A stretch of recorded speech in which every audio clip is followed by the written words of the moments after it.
OK，咁我哋可以留意到咧個 metaphor，咩叫 metaphor 咧？即係嗰個呢個比喻啦，就係話 The hard work of Mexican cartels tell us about the influence of international drug cartels in Fiji。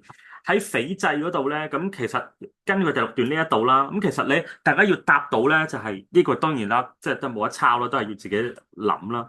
就係話咧，喺第一步你要講到明咧係一個 extensive 好廣泛同埋好 impactful 或者 serious 啦，係嚴重嘅。